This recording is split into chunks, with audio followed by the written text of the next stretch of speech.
So welcome back guys, fourth part में आपका बहुत बहुत स्वागत। आगे चलते हैं। अगर आपने ऐप डाउनलोड नहीं करा है तो प्लीज़ ऐप डाउनलोड करिएगा। सारे नोट्स, सारी इन्फॉर्मेशन आपको हमारे ऐप पे मिल जाती है। दोस्तों, अब हम आगे की तरफ चल रहे हैं। आपको पता होगा, हमने लास्ट क्लास में डिस्कस किया था कि ग्रेटर हिमालयन वाले पार्ट, ग्रेटर प्लेन वाले पार्ट से इंडिजिनस पीपल को यहाँ तक ट्रांसफ़र कर दिया गया था और उसके बाद काफ़ी हद तक अमेरिका जो है अपनी चीज़ों को कहीं ना कहीं, मैं कह सकता हूँ, रूल कर रहा था धीरे धीरे करके। और उसके बाद जो इंडिजिनस लोग थे ना, उनको एक ऐसी अननोन प्लेस पे भेज दिया गया जहां पर उनको लॉक्ड ऑफ कर दिया गया। एक स्मॉल एरिया था जिसको उन्होंने रिजर्वेशन का नाम दिया। Which often was land within which they had not earlier connection. ये ऐसी जमीन थी जहां से इन नेटिव्स लोगों का आज से पहले कभी संबंध नहीं था, लेकिन बेचारों को यहीं पे रहना पड़ता था। अब आपको पता होगा, मैंने आपको पहले ही बताया था कि 1881 से लेके 1865 तक, हाँ, पूरे के पूरे नॉर्थ और साउथ स्टेट जो अमेरिका का था उसमें सिविल वॉर होता रहा। वो सिर्फ इसीलिए कि स्लेवरी सिस्टम होना चाहिए या नहीं, या खत्म कर दिया गया। तो 1865 के बाद काफ़ी हद तक स्लेव ट्रेड बंद हो गया था, पर स्लेव सिस्टम बंद नहीं हुआ था। स्लेव धीरे धीरे धीरे करते करते करते कुछ स्थितियों में ठीक थे, कहीं कहीं पे खराब थे।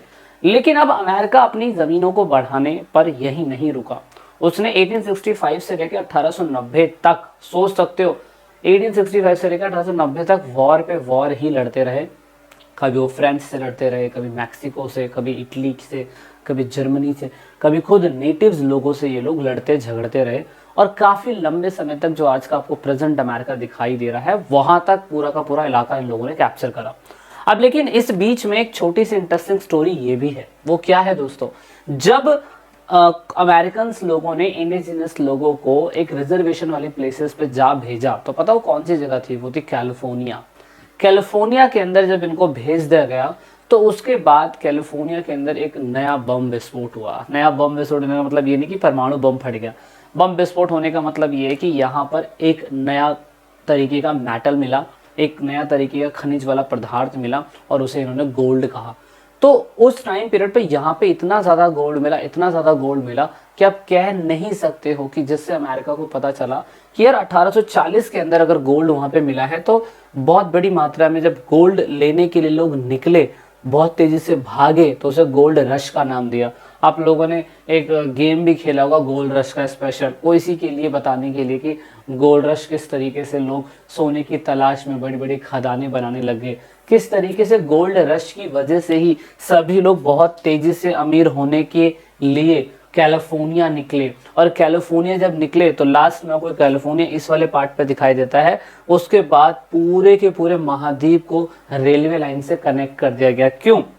क्योंकि मैंने आपको शुरू में बताया था कि यहाँ पे 13 कॉलोनी बसाई गई थी, फिर यहाँ का हिस्सा कैप्चर कर लिया गया। लेकिन कोई बंदा अगर यहाँ पे न्यूयॉर्क के अंदर इधर रह रहा है, वॉशिंगटन डीसी में रह रहा है और उसको गोल्ड लेने के लिए जाना है, तो गोल्ड कोई बंदा घोड़े पे उठा के नहीं लेके आएगा, है ना, ये पैदल लेके नहीं आएगा। उसके लिए रेलवे लाइन का होना ज़रूरी है, क्योंकि गोल्ड एक मटेरियल के अंदर होता है, उसे हाई टेम्परेचर में पिघालना पड़ता है, मेल्ट करना पड़ता है, जब जाके गोल्ड निकलता है। और आपको पता होगा कि नॉर्थ इस वाले पार्ट पे बहुत सारी इंडस्ट्रीज उस टाइम पीरियड पे थी जो ऐसे ऐसे काम करती थी।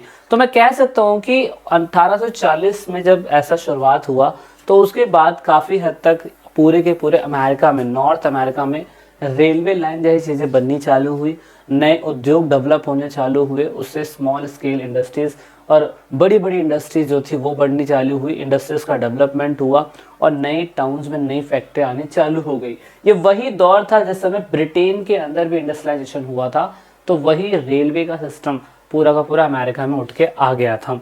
1890 के बाद मैं कह सकता हूँ, जहाँ एक टाइम पर 1820 में अमेरिका पूरी तरीके से अपनी अर्थव्यवस्था में, इंडस्ट्रीज में बहुत पीछे था, वहीं 1890 तक आते आते वो दुनिया की सबसे बड़ी, मैं कह सकता हूँ, शक्ति के रूप में उभरा। अब इतना ज़्यादा गोल्ड इन लोगों के पास आ गया कि 1890 के बाद ये पूरी तरीके से, मैं कह सकता हूँ, नेटिव्स को कई सालों तक इन्होंने गुलाम बना के रखा। 1982 के अंदर यूएस ने पूरी तरीके से अपना तो पूरा कॉन्टिनेंट पूरा एक्सपेंड कर ही दिया। बाद में उन्होंने नई जगहों को खुद अमेरिका ने भी ढूंढना चालू करा, जैसे हवाई को, फिलीपींस को, ऐसी नई जगह को उन्होंने ढूंढा, गुलाम बनाया। इससे ये दिखाई देता है कि अमेरिका खुद कितना ज़्यादा पावरफुल बन गया था गोल्ड आने की वजह से। तो गोल्ड रश का ये फ़ायदा था। अब बात करते हैं कि एक दौर ऐसा भी आता है कि America the constitution of America includes the individual right to property and right to vote, but these democratic right were not only for the white man. अब मेन बात ये था कि जब 1982 की बात आ रही थी तो उस समय पूरे के पूरे अमेरिका में लोगों को अधिकार था, प्रॉपर्टी का अधिकार था, राइट टू वोट का अधिकार था। अपने उस समय इलेक्शन भी यहाँ पे होने चालू हो चुके थे, पहले से ही होने चालू हो चुके थे, और लोग जनता के द्वारा वोट डालते थे। भाई पहला देश था जिन्होंने डेमोक्रेसी बनाया, और उसके बाद राइट टू प्रॉपर्टी का अधिकार था। ये सिर्फ वाइट लोगों को था। सोचो जो अमेरिकन, जो अफ्रीकन अमेरिका के अंदर आए थे, उनको ज़मीन खरीदने का अधिकार नहीं था, उनके साथ भेदभाव अभी तक हो रहा है। इंडिजिनस जो लोग थे, नेटिव्स लोग, उनके साथ तो वैसे ही भेदभाव हो रहा था। तो ऐसे में एक व्यक्ति की रिपोर्ट तैयार करी जाती है 1926 के अंदर। इसके बारे में इन्होंने the problem of Indian administrative, इसके ऊपर इन्होंने क्या कहते हैं काम करा। फरवरी 1921 के 1928 में इन्होंने इस रिपोर्ट को सबमिट करा, जबकि 1926 में इन्होंने इस रिपोर्ट को बनाया था। यहाँ पे मार्शेम करके was chosen to head of the survey team to investigate Indian affairs because of his experience with the technical study of government operation as well as his expertise in the government administration. कहने का मतलब इस व्यक्ति को चुना गया और ये पता लगाया गया कि जो ब्लैक्स पीपल हैं, जो नेटिव्स लोग हैं, उनकी क्या हालत अमेरिका के अंदर हो रखी है। तो उन्होंने अपनी स्टडी से क्या बताया, ये रिपोर्ट बताती है पूरा हेल्थ कंडीशन, एजुकेशन फैसिलिटीज जो उस टाइम पे नेटिव लोगों को रिजर्वेशन वाली जगह पे हो रखी थी। कहाँ पे? जहाँ पे ये लोग रहते थे। तो ग्रेट इकोनॉमिक डिप्रेशन ये बताने की कोशिश करता है कि इससे किस तरीके से अमेरिका में रहने वाले लोगों की हालत बड़ी खराब है। सो दैट इज वाई पूरे के पूरे अमेरिका के अंदर एक दौर ऐसा आता है जहाँ पे विंड चेंज होती है, बदलाव की लहर आती है, और अमेरिका कहता है कि हमें इन लोगों को भी अधिकार देने चाहिए।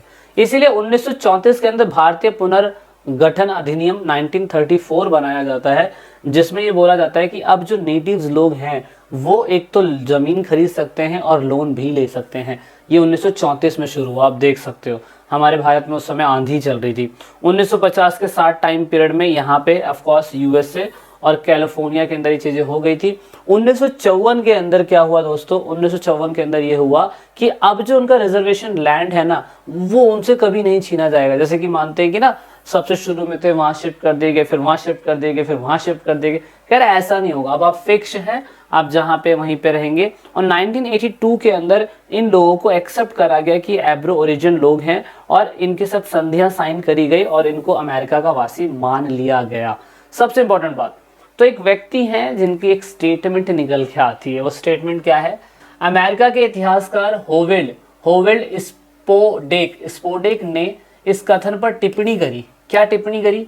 अमेरिका में जो क्रांति हुई थी उसके प्रभाव गोरों पर, यानी कि अदबकार जो है उनके लिए अलग था, जबकि मूल निवासियों के लिए अलग था।